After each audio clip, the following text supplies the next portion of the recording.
Сәлем достар, қайырлы күн. Бізде осы хит болып жатқан баклажка ойын ойнап көрдік. Енді баклажканың орнына осындай заттарды алдық. Себебі баклажка іздеп бір жағынан өзіміз қиналмайық дедік, екінші жағынан балаларға қызық болсын дедік. Бұл ойынның шарты негізінен білмейтіндерге айта кетейін. Коробканың астына біз заттар қойып қойдық. Оны тек өзіміз ғана көреміз, берік жақ. Ал арғы жақта рандомны қойып қойдық заттарды, дәл сол заттардың екінші парасын. Әр бала кезекке тұрып, өздері жақтағы заттарды коробканың үстіне қойып көреді. Егер тапса, сол қойған затын алады, таппаса қайтадан орнына қойып кетеді. Солай барлық заттар біткенше ойын жалғасады. Барлық зат біткеннен кейін мына астында қалған заттарды ештеңе ұта алмай қалған, немесе ойынға дұрыстап қатыса алмайтын кішкентай балаларға бөліп береміз. Бұл ойын эмоцияға толы ойын болды. Өзімізге де қызық болды. Мына жақтан қызығып қарап отырдық. Және сіздерге де ата-аналар ұл қыздарыңызбен осындай ойынды ойнауға кеңес беремін. Өте қызық ойын. Ал ойын басталды. Енді сіздер де бізбен бірге осылай күліп отырып, мына видеоны қарап шығыңыздар.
Yok. Енді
Direkt alırken.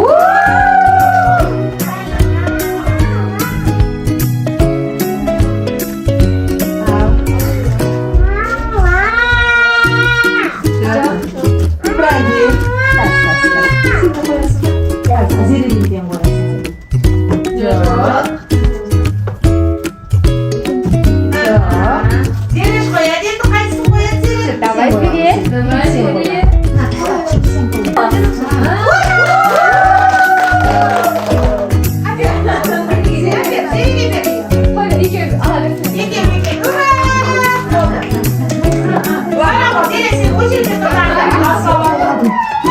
Қоп қоям дейді мама, қоп қоям дейді.